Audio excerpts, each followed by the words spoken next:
Don't forget about fish, especially fish cooked in the most aromatic Indian spiced tomato sauce. Once you start playing with these spices, you can go in any direction. Fish, that's my favorite. Sophisticated, fast, and full of flavor. This is a story of love and loss. My friend had a cookbook that she absolutely adored, and she lost it, and she pined for that book, especially the Indian spice cod recipe. Then one day, the book popped up, and thank goodness, because she shared that recipe with me. And it all begins with seasoning the cod, or halibut, just a nice, white, firm fish. Make sure that you rinse it and pat it dry really well before you add the spices. Some turmeric, just to get the party started. Some cayenne. It's pretty already. And some sea salt. Flip them over, and let's do the same on the other side. It's a little sticky, this turmeric. Some cayenne. And the sea salt. All right, just let that mingle into the fish while those spices and the fish are getting to know each other. Put some oil in the pan. It's pretty hot, smoking already. All good curries begin with spices. Fennel seeds, which smell just like licorice.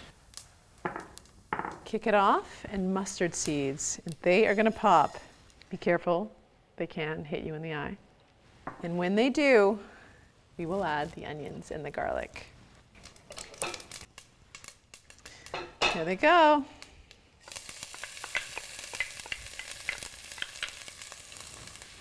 So much personality. Smells incredible. Cumin is up next, an incredibly warm, flavorful spice that is also popular in Middle Eastern cooking. A favorite of mine. A little kick of cayenne. And some salt, sea salt. It's so important to just let the heat get through those spices and release all the flavor.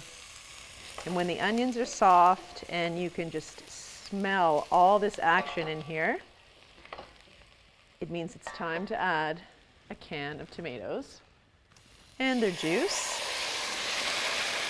The whole thing. Roasted tomatoes are what make this recipe my own. I love roasting a big batch of plum tomatoes and just cooking them down for a couple of hours with a little sugar and salt and pepper on top.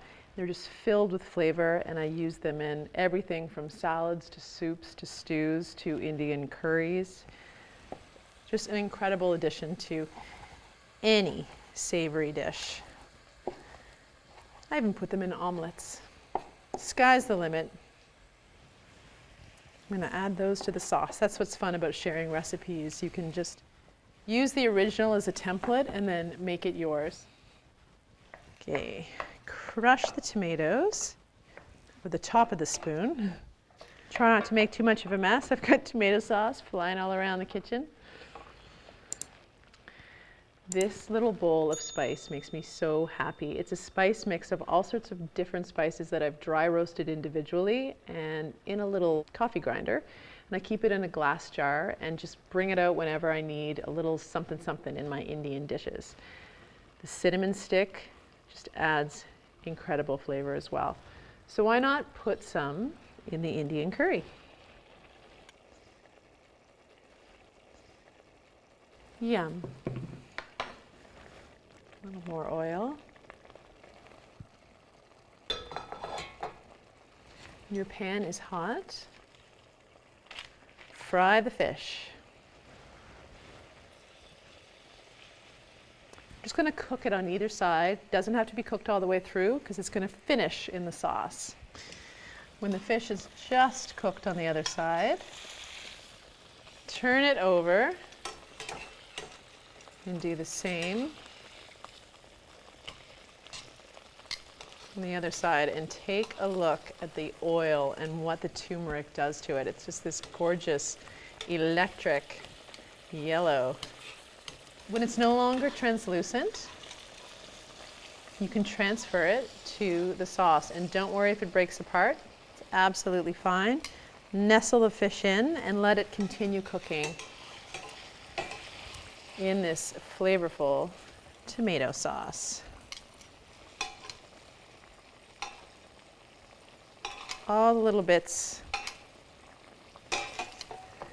Coat the fish with the sauce. Let everything mingle together. Now, before you serve it up, have a little taste. So important. There's lots of things going on here, but if it's not seasoned enough, then it's all for naught. She's spicy. That's okay, tastes great. Little tiny bit of salt. Oh, I can really taste the fennel and all that licorice. It's just so good. Okay, break the fish apart. Just make sure that it's no longer see-through on the inside and it's cooked all the way through. When a recipe has been loved and then lost and then rediscovered and shared, bring out your best bowl and a golden spoon. Celebrate your food, especially Indian curries. Get all the best bits in here. And finish it.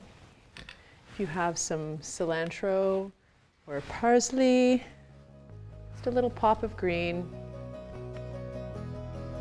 And you can serve this curry with some basmati rice or some other curries or naan bread, whatever you'd like, or just as is, and dig in with your woman-sized spoon. Susie used to work in a library and has such an adventurous palate. She travels through her books and tries all sorts of new flavors and dishes, and most of all, she shares them. Thank you, Susie.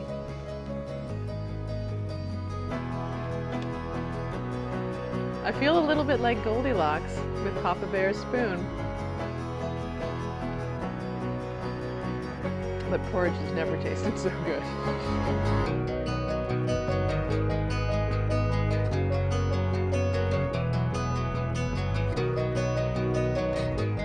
Play with what's available. It doesn't matter. It's all about recipes being passed along by friends. With heated affection, Indian Spice Cod.